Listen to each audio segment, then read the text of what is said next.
Good afternoon, preschool friends. This is Mrs. Darling from Integrated Preschool. It's so good to see you. Today we are going to read a book called Last Stop on Market Street. We've talked before about the Newbery Award, and we've talked before about the Caldecott, and this book won both of those awards. And it's a really, really good story.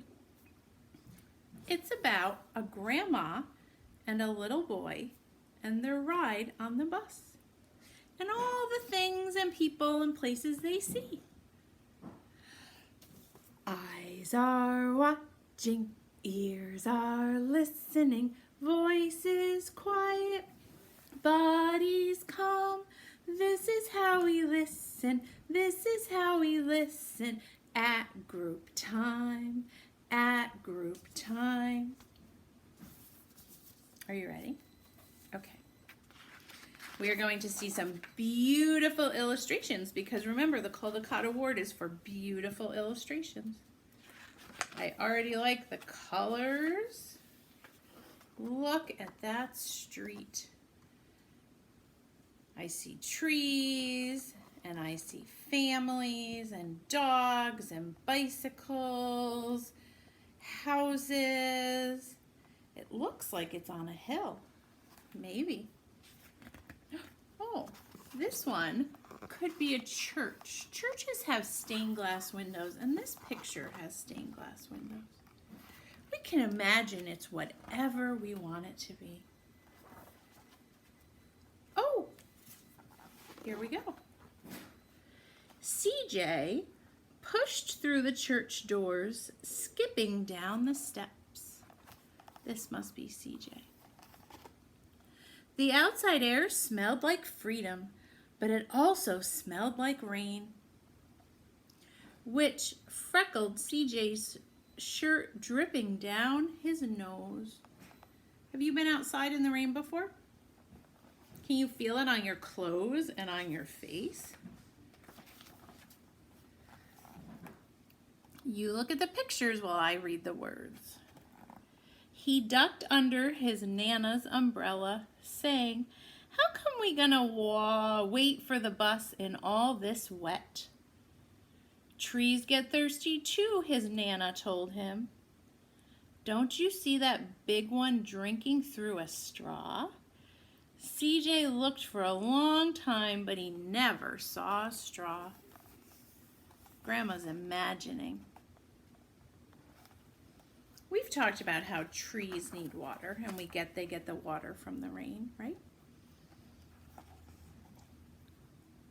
From the bus stop, he watched water pool on flower petals, watched rain patter against the windshield of a nearby car. His friend Colby climbed in, gave CJ a wave, and drove off with his dad.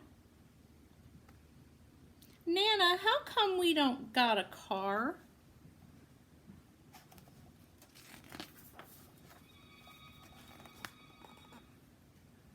"Boy, what do we need a car for?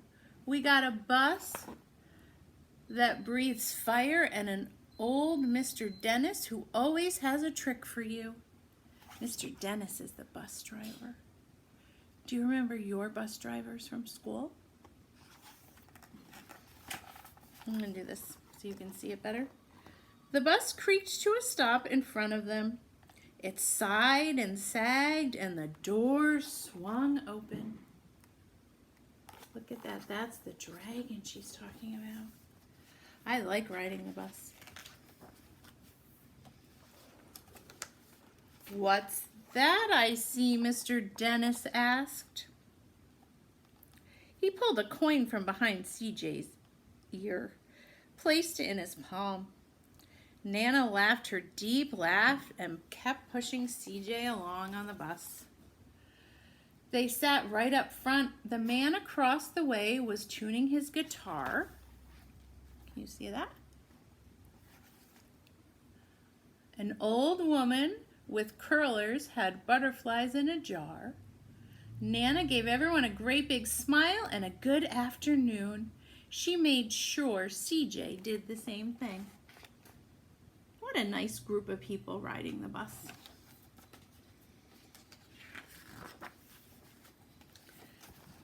The bus lurched forward and stopped, lurching forward and stopped. Nana hummed as she knit.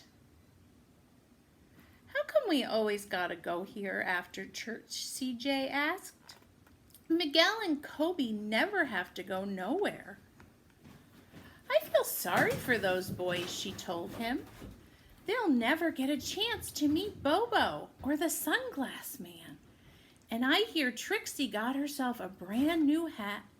CJ stared out the window, feeling sorry for himself. He watched cars zip by on either side, watching a group of boys hop curbs on bicycles. He's looking out the window and Grandma's looking inside the window.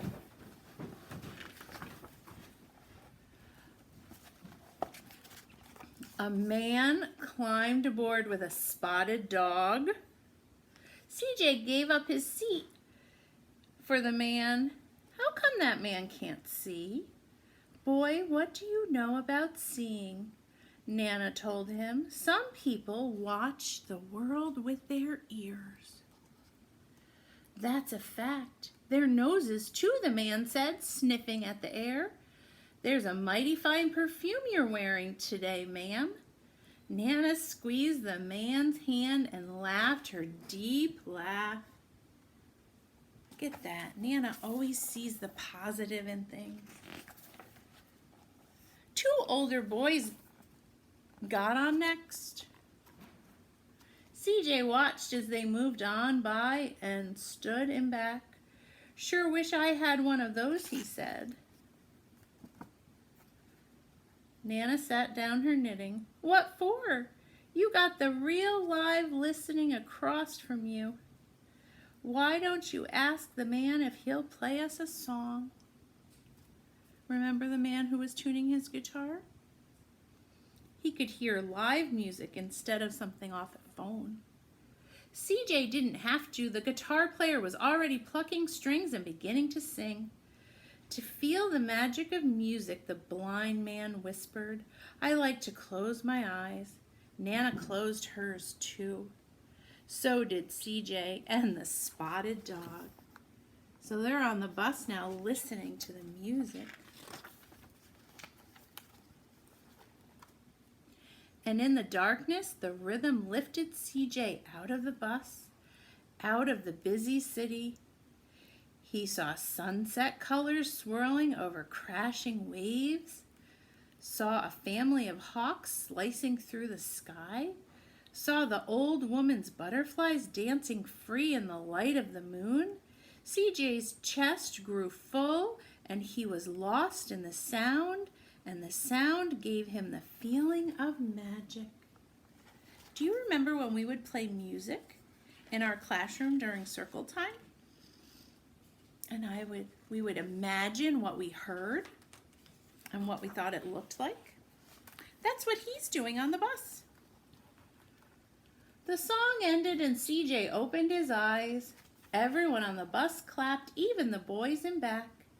Nana glanced at the coin in CJ's palm. CJ dropped it into the man's hat.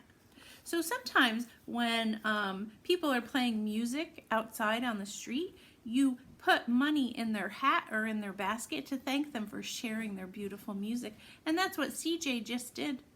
Do you remember he got the coin from the bus driver? And now he's sharing it with the guitar player. He's kind. Last stop on Market Street, Mr. Dennis called. And now CJ and Nana are getting off the bus.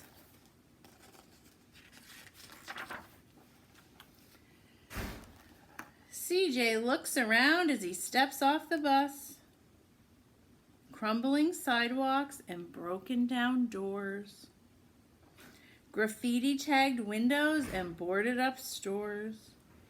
He reaches for his Nana's hand. How come it's always so dirty over here? She smiles and points to the sky. Sometimes when you're surrounded by dirt, CJ, you've got a You're a better witness for what's beautiful.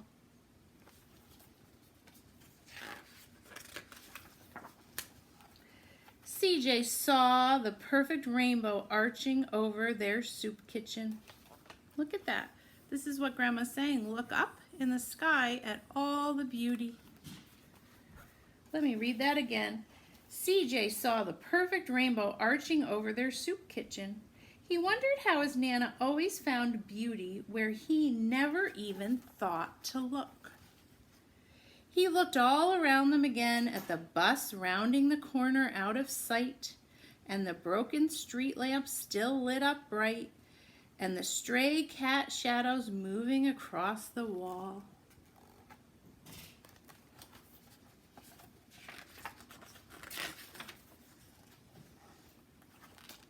When he spotted their familiar faces in the window, he said, "I'm glad we came."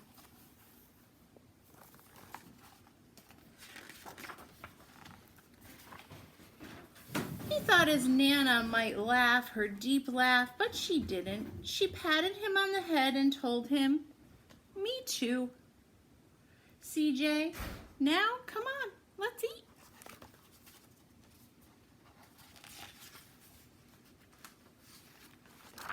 And then they leave to catch the bus back home.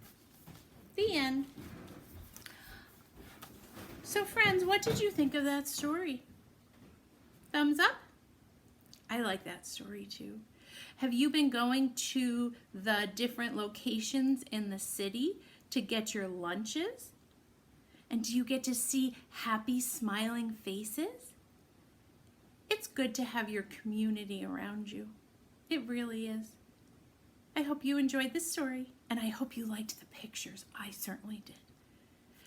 Bye-bye, friends.